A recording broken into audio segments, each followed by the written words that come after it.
제가 몇 해 전에 섬기던 교회에서 입구 우산을 꽂아두는 그 양동이에 제가 늘 제 우산을 하나 항상 예비해 두었거든요. 왜냐하면 이제 거기서 교회를 가자고 하면 좀 거리가 있었기 때문에 혹시라도 제가 교회 왔다가 집에 갈 때 비가 오면 쓰려고 항상 거기 비상용 예비 우산을 제가 두었습니다. 근데 그날 마침 이제 비가 와서 그 우산을 쓰려고 보니까 우산이 없는 거예요. 그러니까 제 어리석은 마음에 누가 훔쳐왔다, 이런 마음이 바로 생기게 되더라고요. 그 우산이 제 형님이 주신 거고 제가 혹여나 싶어서 그 안에 이름까지 잘 적어 놓았는데, 아마 우리 교인이라고 하면 내 이름도 적혀 있는데 가져갔겠나 하는 생각을 하게 되니까 이제 그 확신 속에서 이것은 누가 훔쳐갔을 거다, 이런 생각을 했어요. 그런데 불과 며칠 되지 않아서 제가 보니까 그 우산이 다시 제자리에 와 있더라고요. 그것도 누가 잠깐 썼는지 잘 말려서 또 예쁘게 잘 접어서 그래서 제자리에 갖다 두셨더라고요. 우산을 되찾은 반가움보다 그 알지 못하는 분께 대한 이 도둑 의심을 품은 것에 대해서 반성하게 되는 그런 시간을 가졌습니다. 여러분들이 잘 알다시피 저는 좀 조급합니다. 성격이 좀 급하고 시간 개념이 좀 이렇게 서두르는 감이 없지 않아 있어요. 저는 약속 시간 15분 전에 내가 그 자리에 가 있어야 된다 하는 생각을 늘 하고 삽니다. 이미 새벽 시간에 나올 때도 제가 여기 나오는 시간이 57분이 되기를 위해서 계속해서 설교를 준비하면서도 몇 번에 걸쳐서 제가 시계를 봅니다. 그러다 어떤 때는 원고에 빠져들어 있다가 깜빡하는 순간을 만나기도 하지만 시간을 정확히 잘 지켜야 된다는 이 어리석은 강박관념이 저의 가운데 있습니다.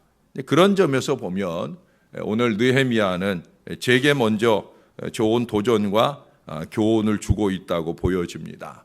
이 본문을 읽으면서 참 느헤미야가 부럽다 하는 생각을 하게 되었어요.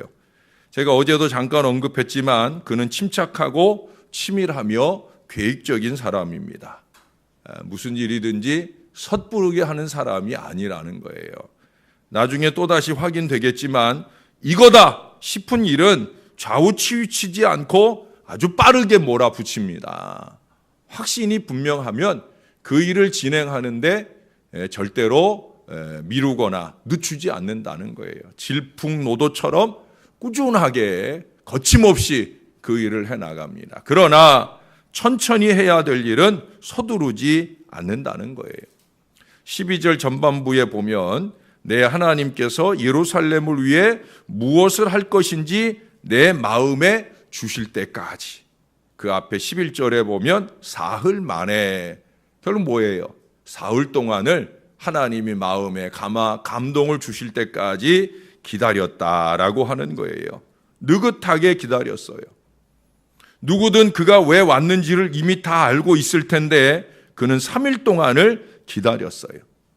아마 곁에 같이 온 사람들은 조금 우리 느헤미야께서 왜 저러고 계실까 하는 생각이 들었을 거예요. 왜? 그들은 바벨론에서 올 때부터 느헤미야가 오자마자 뭘 해야 할지를 알고 있었잖아요. 왜 저러고 계실까 하는 조급함이 같이 온 사람들에게 있을런지 몰라요. 그런데 또다시 그 3일이 지나고 나서 이 13절 이하에서 보는 것처럼 예루살렘을 위하여 행하게 하시는 일을 위해서 그가 한 일은 밤에 조용히 일어나 은밀히 성벽 전체 상황을 답사하는 거예요. 그 답사의 내용들을 보면은 성벽도 무너지고 또 성문도 다 없어졌다는 거예요. 이게 당장 급한 일이라는 거죠. 왜? 지금이라도 또다시 사마리아나 또 다른 사람들이 쳐들어오면 이거 옛날보다도 더 심각한 상황을 만날 수 있잖아요. 옛날엔 그래도 성벽도 있고 성문도 있었는데 어려움을 만났다고 하면, 지금은 성벽이 다 무너지고 성문이 다 없어졌다고 하면 얼마나 더 심각한 어려움을 만나겠습니까? 그런데 여러분, 분명한 상황 파악과 대처 계획이 서기까지 그는 그 후로도 한참 동안 그 사실을 비밀에 붙이고 있다고 말하고 있어요.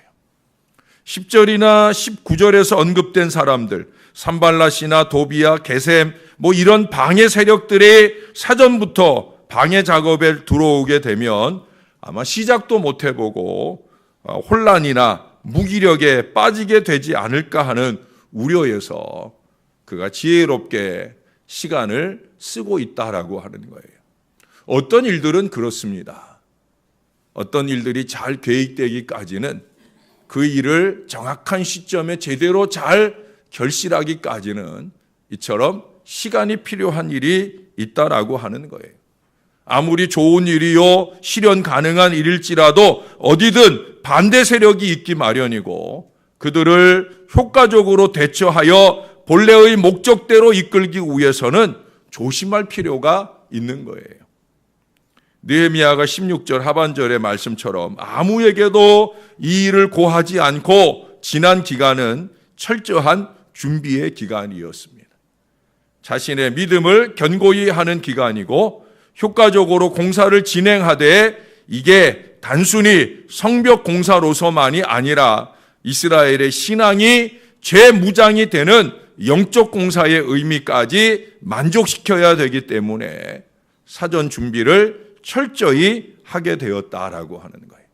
그러니 17절 이하에서 이제 때가 되어 이 재건 사업의 필요성을 말하게 되어질 때 여러분 거기 18절 중간에 보면 즉시 모두 힘을 내어 이 선한 일에 동조하고 나서는 그런 결과에 이르게 되었다라고 하는 거예요. 신뢰감이 생긴 거죠. 네? 물론 19절에서 보는 것처럼 이 선한 일임에도 불구하고 누가 보아도 선한 일이고 지금 무너진 예루살렘 성벽과 성문을 재건하는 일은 절실한 일임에도 불구하고 19절에서 말하는 것처럼 산발랏이나 도비야나 게셈 같은 업신여기고 비웃는 이 방해 세력이 없는 것은 아니라는 거죠. 그러나 느헤미야는 20절에서 하늘에 하나님이 우리를 형통하게 하시리니 그의 종들인 우리가 일어나 건축하려니와 아주 담대하게 그들을 대처합니다. 단호하게 말해요. 하나님이 하시는 이 일을 우리가 한다. 우리는 반드시 한다. 너희가 아무리 반대하고 방해해도 우리는 가야 할 길을 간다. 그와 같은 반대 사고에 젖은 그들은 이 축복된 미래에서 제외될 것임을. 그 다음에 뭐라고 그래요? 너희에게는 예루살렘에서 아무 기업도 없고 권리도 없고 기억되는 바도 없다라고 아주 단호하게 말합니다. 특히 여러분 마지막에 기억되는 바가 없다라는 이 표현은 느헤미야에게 있어서 아주 철저한 저주입니다. 왜? 이 느헤미야서에서 이제 나중에 아마 제가 그 언급들을 하게 될 거예요.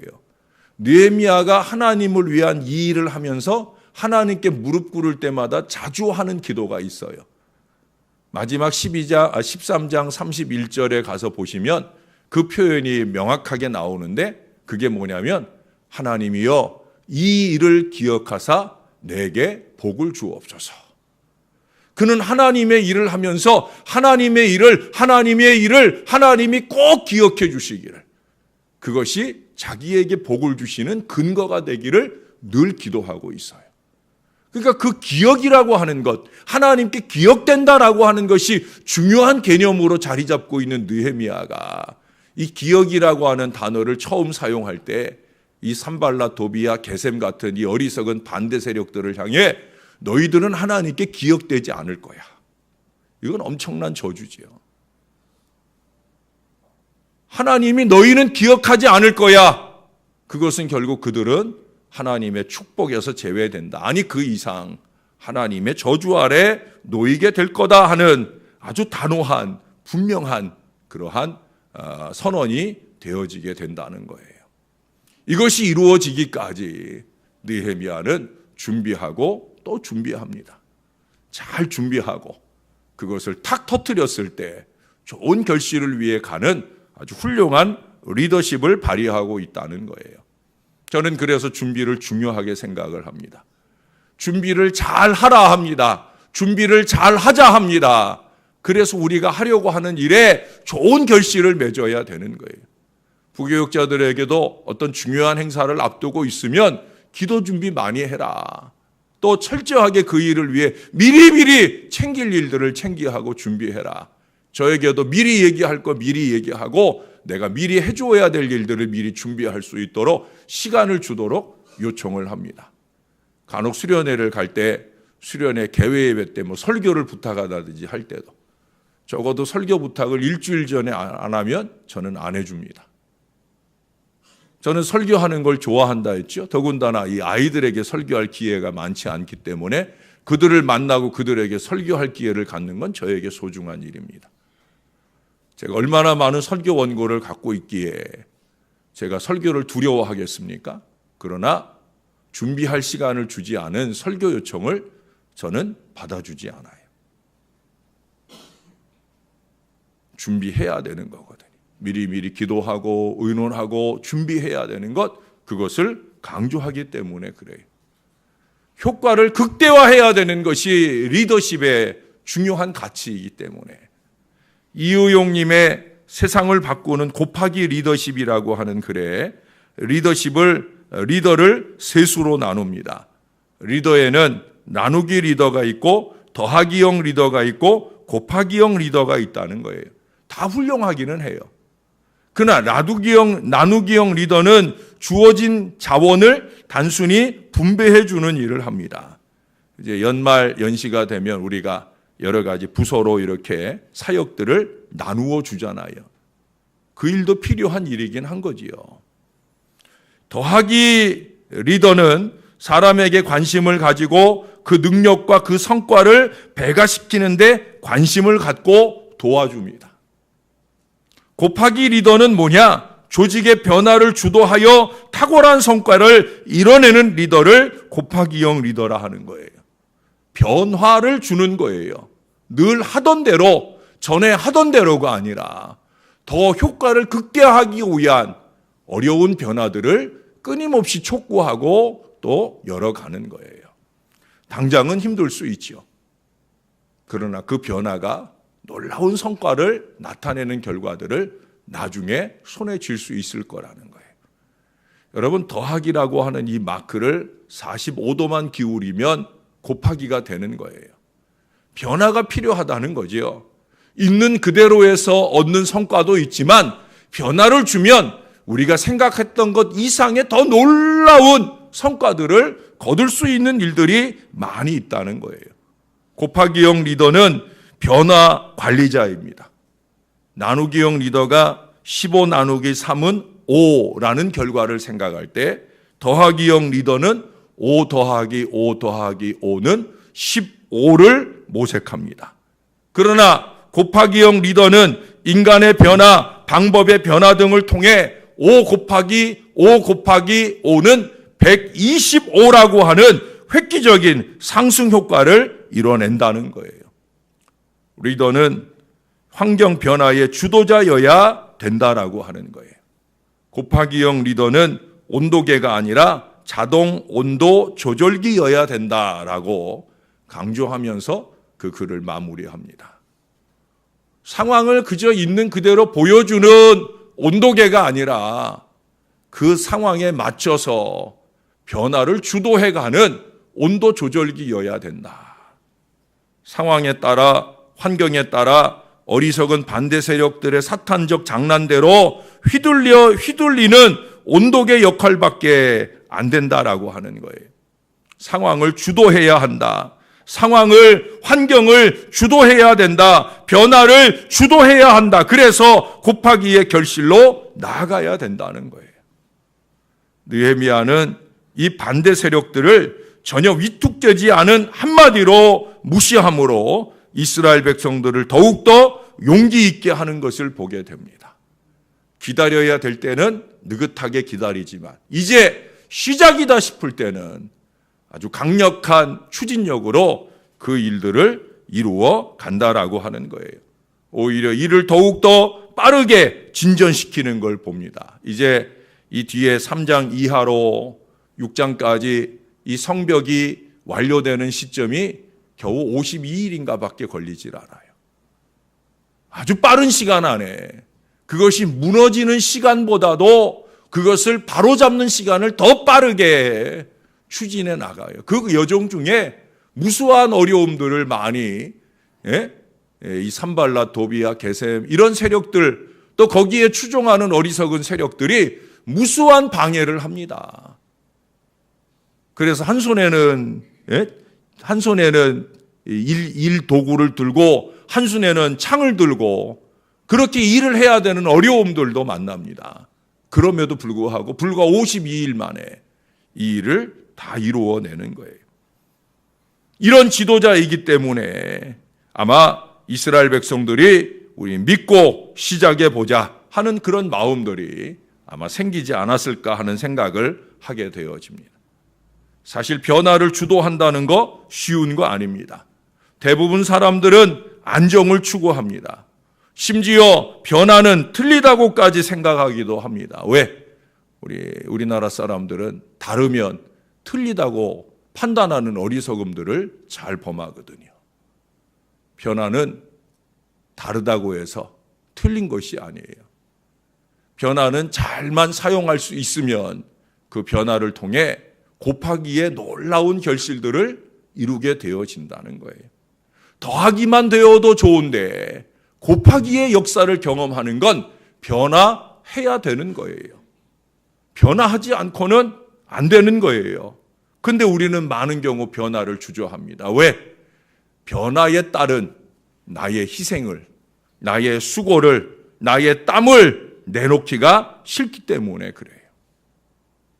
겉으로는 여러 가지 이유들을 말하지만 더 근본적인 이유는 어디에 있느냐?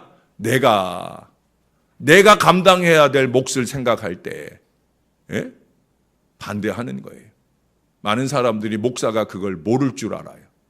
모르긴 왜 몰라요? 다 보이는데. 다 보이거든요. 그걸 떨쳐내지 않으면 안 돼요. 기꺼이 내가 희생을 해서라도 이 변화에 함께 힘을 더할 수만 있다면 지금은 내게 희생이 되지만 나중은 나에게 큰 복이 되어 돌아오는 이 놀라운 역사를 우리가 경험하게 된다는 거예요. 여러분 1 더하기 1은 2가 되잖아요. 그렇죠? 우리가 다른 사람을 위해 나누거나 공동체를 위해서 이렇게 섬기고 헌신하는 일은 내게 있어서 1 더하기 1이 되는 작업이 1 더하기 1은 2가 되는 작업이에요. 내가 1을 더하면 그것이 공동체에게도 더하기가 되어서 2가 되는데 내게도 마찬가지예요.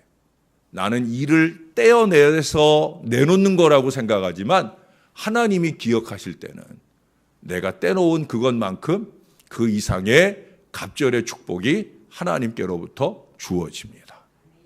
하나님은 그렇게 하시는 분이에요. 그래서 느헤미야는 기도하는 거예요. 하나님, 내가 한 이 일을 기억하셔서 내게 꼭 복을 주세요. 우리가 그 기도를 하지 않아도 하나님은 그렇게 하시는 분이셔요.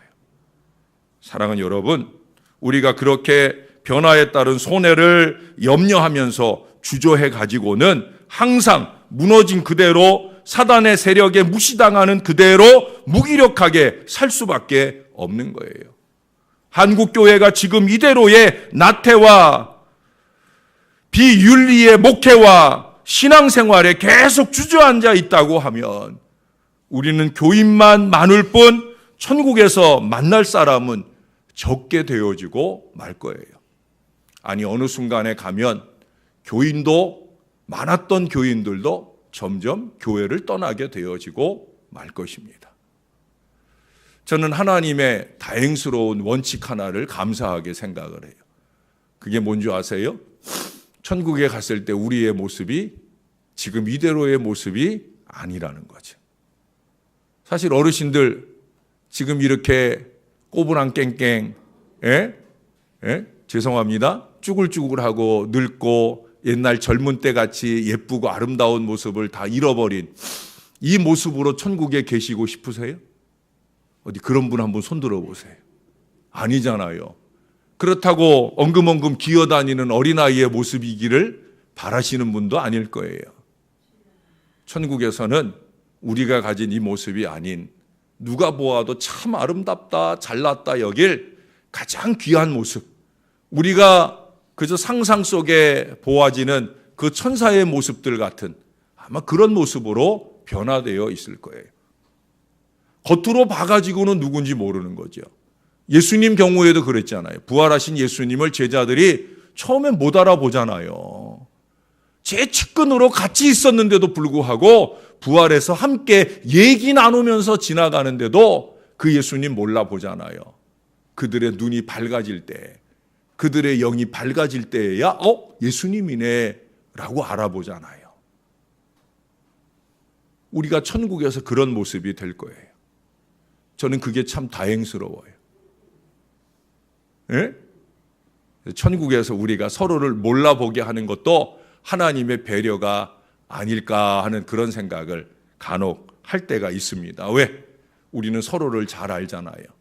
서로가 얼마나 부족했는지, 서로가 얼마나 어리석었는지, 목사가 하는 일에 어떤 반대로 그 가는 길에 발목을 잡아서 벌써 한 5발자국쯤 갔었을 텐데 아직도 2발자국 뒷걸음에 머물게 했는지 우리가 다 알잖아요. 어리석게도 우리는 그 어리석은 기억을 갖고 있거든요. 그 기억을 떨쳐버리고 싶어서 노력하는데도 안 될 때가 있거든요. 그래서 천국에서 우리가 서로를 몰라보도록 아름답게 만들어 세우시는 것이 아닐까 하는 생각을 해볼 때도 있습니다. 사랑하는 여러분, 그러나 거기에 더해서 저는 그런 기도도 합니다.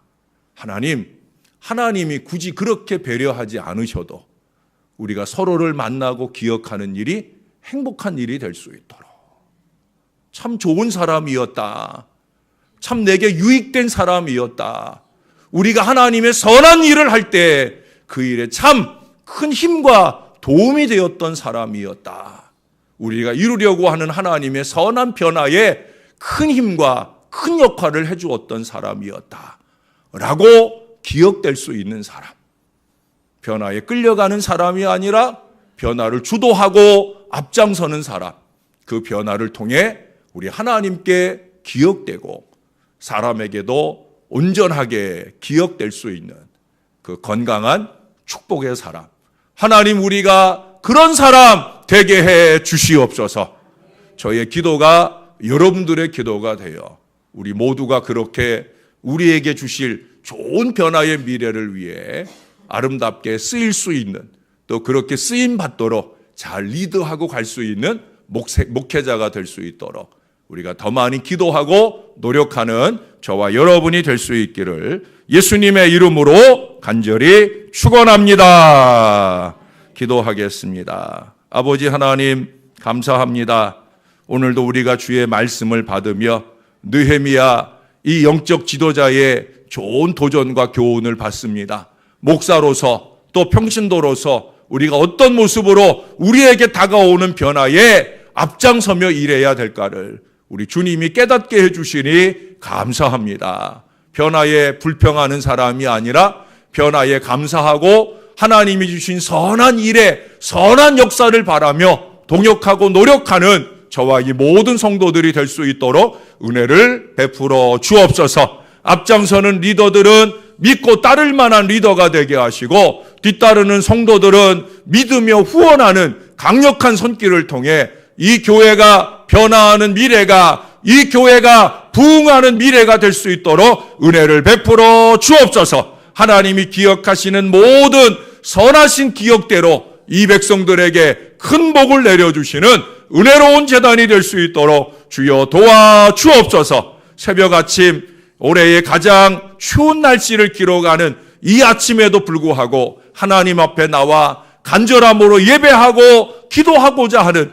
이 백성들을 꼭 기억하여 주옵소서. 이 아침에 이들이 드리는 간절한 기도를 기억하고 응답하여 주옵소서. 오 아버지 하나님, 오늘 이제 청년회가 수련회를 떠납니다. 가장 추운 날 1박 2일의 일정으로 다녀오는 모든 걸음, 우리 아이들을 안전하게 지켜주시고 건강하게 지켜주시고 특별히 그 영이 성령의 충만한 은혜로 채움받아지는 은혜의 시간 될 수 있도록 주님께서 함께하여 주시옵소서. 무엇보다 우리 사랑하는 위계태 장로님, 박봉래 권사님 가정에서 이 청년부 수련회를 위해 정성된 예물을 올려드립니다. 기쁨으로 연락하여 주옵소서. 우리 주님이 영광을 받으시고 이 물질로 통해 우리 수련회가 더 풍성한 은혜 중에 거할 수 있도록 역사하여 주옵소서. 장로님 내외분의 따뜻한 마음, 눈부신 기도가 우리 하나님께 상달되어져 그 가문이 믿음의 계보를 이어가기 부족함이 없는 신령한 가문이 되도록 축복해 주옵소서. 감사합니다. 예수님 이름으로 기도합니다. 아멘.